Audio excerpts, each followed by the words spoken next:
Shalom, bertemu lagi dengan saya, Saudara Yahya. Baiklah, pada kesempatan pagi hari ini, kita akan sama-sama belajar tentang kebenaran firman Tuhan yang akan saya sampaikan. Dan kita akan belajar bersama-sama, saudara dan saya. Baiklah, tentang kebenaran firman Tuhan ini akan saya beri tema, janganlah mengikuti kasih dunia, tetapi lakukanlah kasih yang ada pada Allah kita, yaitu Yesus Kristus Tuhan kita. Pertama-tama, jangan mengikuti kasih dunia. Sebab jika berada dalam kasih dunia, maka kasih Bapa yang di sorga tidak ada di dalam kita. Sebab semua yang ada di dalam dunia, yaitu berupa keinginan daging, keinginan mata, dan keangkuhan hidup. Keinginan daging, apa sih yang dimaksud dengan keinginan daging? Keinginan daging ialah seperti mencuri, mengingini, menipu, merampas. Nah, itu mengingini ya.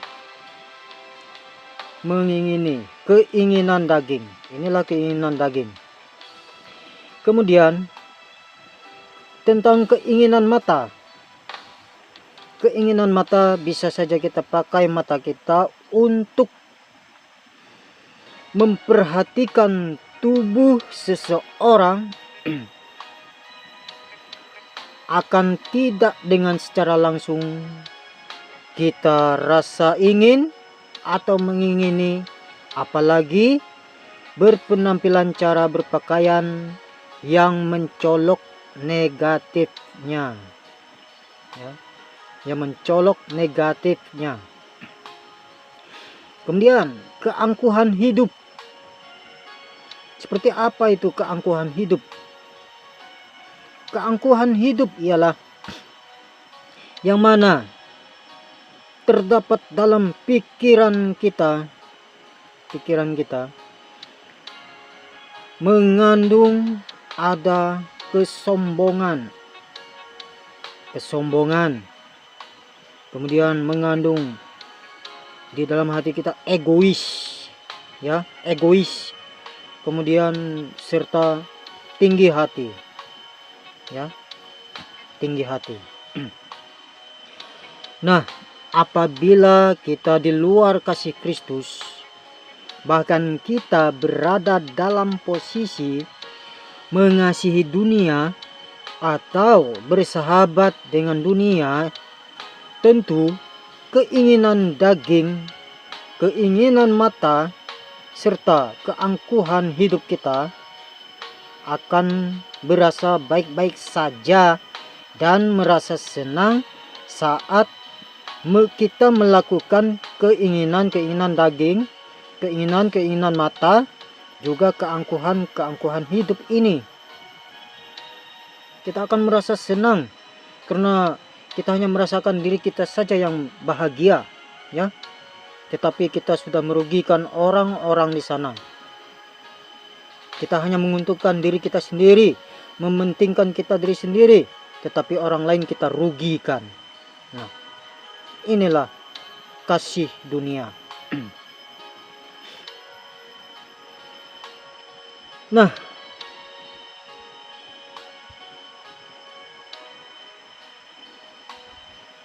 padahal di dalam firman Tuhan mengatakan, jika kita berada di dalam kasih dunia, maka kasih Allah Bapa tidak ada di dalam kita. Tidak ada. Sebab dia pasti berlawanan arah. Ya. Tidak ada di dalam kita kasih Bapa. Dan untuk membuktikannya, ada ayat di dalam Alkitab. Mari kita buka Alkitab di dalam 1 Yohanes pasal 2 ayat 15 sampai 16 yang berbunyi demikian. Ayat 15. Jangan kamu mengasihi dunia dan apa yang ada di dalamnya. Jikalau orang mengasihi dunia, maka kasih akan Bapa tidak ada di dalam orang itu. Jelas ya firman Tuhan. Kemudian ayat yang ke-16.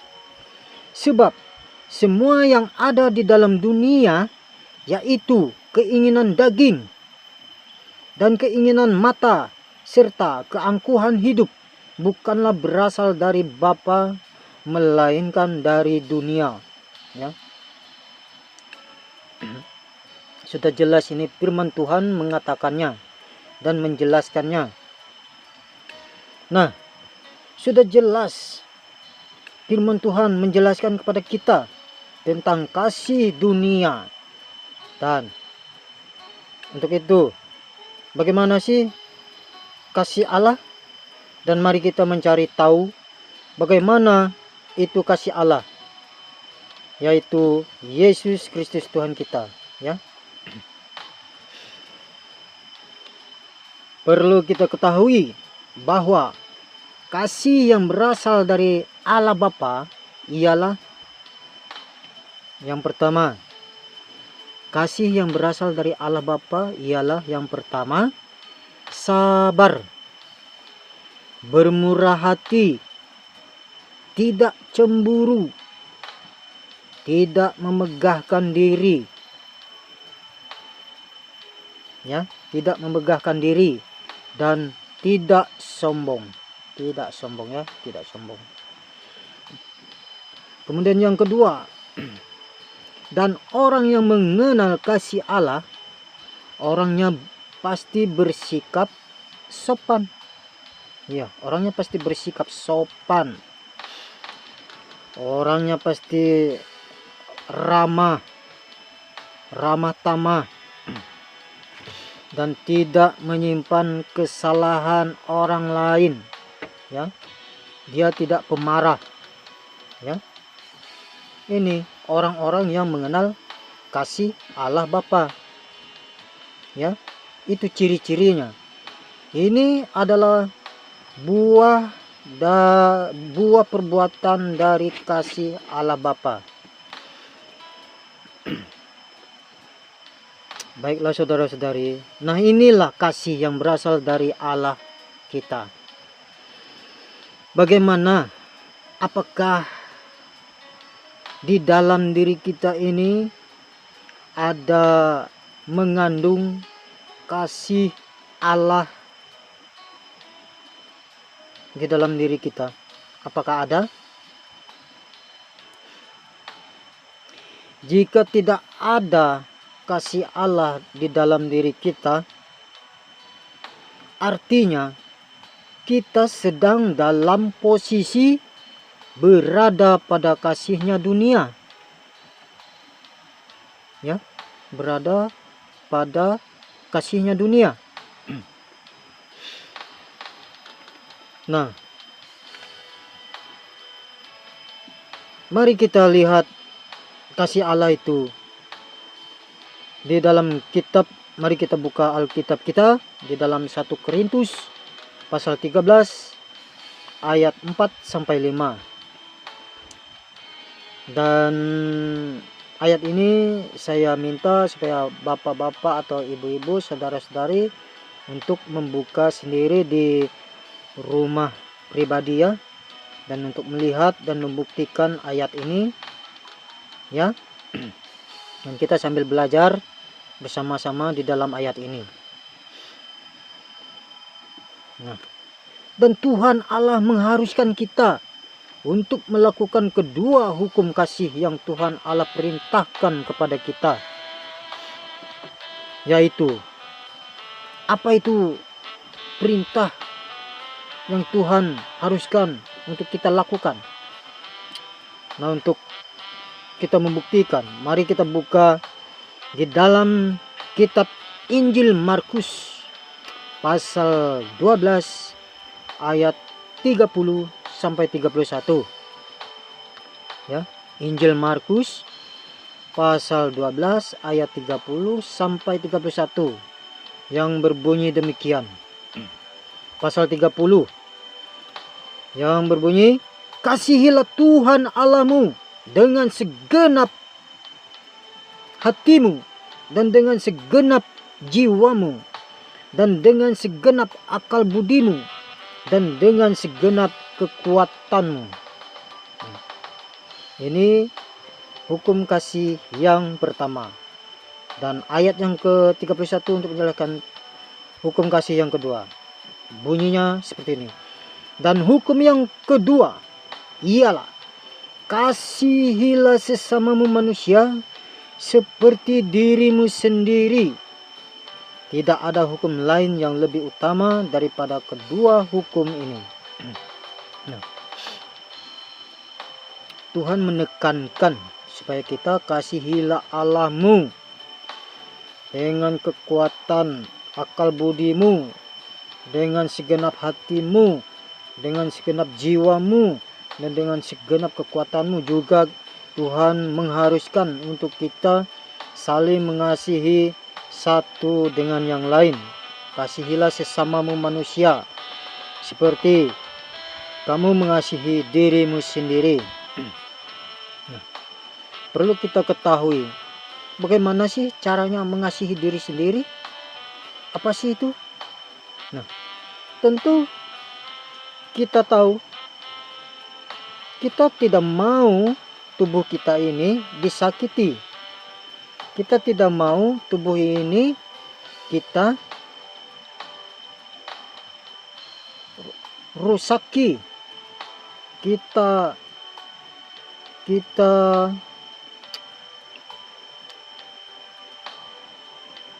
ya, tidak mungkin kita merusak tubuh kita sendiri dan menyakiti hati kita sendiri, menyakiti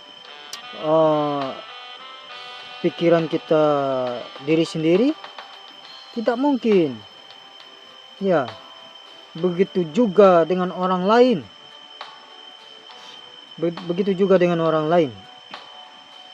Orang tentu tidak mau disakiti oleh kita, ya, baik hatinya, baik pikirannya, baik jiwanya.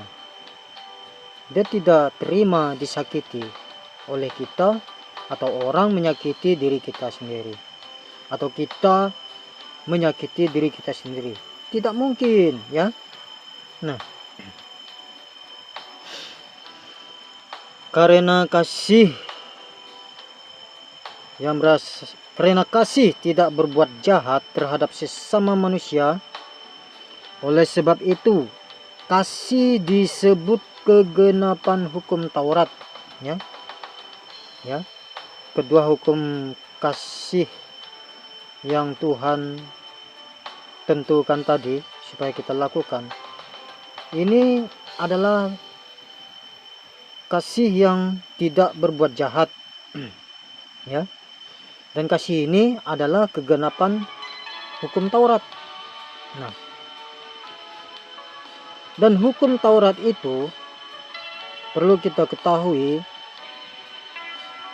ya, sejak zaman sebelum Masehi, sebelum kelahiran Tuhan Yesus, perlu kita ketahui bahwa salah satunya ialah perintahnya, jangan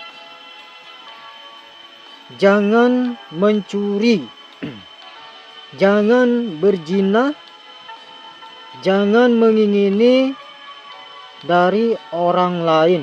Nah, ini salah satu perintah dari hukum Taurat.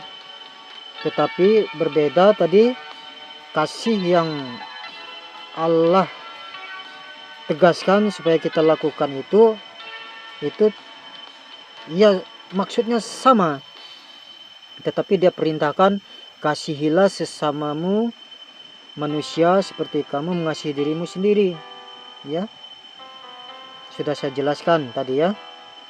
Nah, mari bapak-bapak, ibu-ibu, saudara-saudari, saya mengajak kita semua, mari kita tinggalkan kasih yang berasal dari dunia. Karena kasih dunia itu tidak menjamin keselamatan kita, ya. Tidak menjamin keselamatan jiwa kita, tidak menjamin keselamatan roh kita. Ya. Tidak akan menjamin. Tidak akan menjamin ketika apabila Tuhan Yesus atau kedatangan Tuhan Yesus yang kedua kalinya, tidak menjamin tentang keselamatan kita. Itu kasih dunia. Ya. Karena kasih dunia itu jahat. Ya. Dan saya mengajak bapak-bapak, ibu-ibu, saudara-saudari yang kekasih di dalam Tuhan Yesus Kristus kita, marilah kita melakukan apa yang sudah Tuhan perintahkan kepada kita. Kita harus kasihilah Tuhan Allahmu dengan segenap hatimu, dan dengan segenap jiwamu, dan dengan segenap akal budimu, dan dengan segenap kekuatanmu. Kemudian kasihilah sesamamu manusia seperti dirimu sendiri. Tidak ada hukum lain yang lebih utama daripada hukum ini. Karena apabila kasih ada di dalam kita, maka orang itu akan kelihatan dari buah-buahnya, ya, buah-buah kasih itu, ya. Iya. Orangnya itu pastilah berbuah, dia menjadi sopan, hidupnya sopan. Ya, tidak mencari keuntungan untuk diri sendiri dari orang lain. Tidak pemarah, tidak menyimpan kesalahan orang lain. Dia sabar, dia bermurah hati, tidak cemburu, tidak memegahkan diri, dan tidak sombong.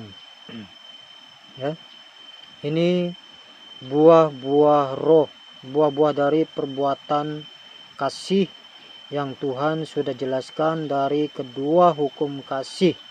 Ya, nah, karena hanya di dalam kasih Yesus Kristuslah kita akan hidup mengalami ada kegirangan, hidup mengalami ada sukacita, dan hidup mengalami ada damai sejahtera bersama Tuhan Yesus di sorga nantinya. Ya, dan dunia ini nanti, bumi ini nanti akan segera berakhir dan lenyap dengan harta bendanya. Ya, saat datangnya Tuhan Yesus dari sorga untuk menghakimi manusia, menghakimi sesuai dengan perbuatan-perbuatan mereka, ya. Dan Tuhan Yesus datang segera dan waktunya telah dipersingkat.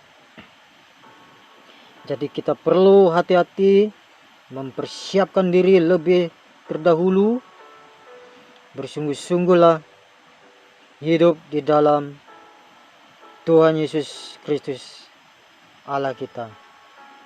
Dia Allah yang benar, Dia Allah yang dahsyat, Dia Allah yang baik, Dia Allah yang maha tahu. sebelum mulut kita berbicara, Tuhan sudah mengetahui hati kita, tujuan kita, ya. Jadi berhati-hatilah, sebab kedatangan Tuhan Yesus akan segera datang dan waktunya telah dipersingkat, dan nubuatan yang ada di dalam Alkitab, yaitu firman-Nya, sudah tergenapi dan akan segera selesai digenapi semuanya, ya.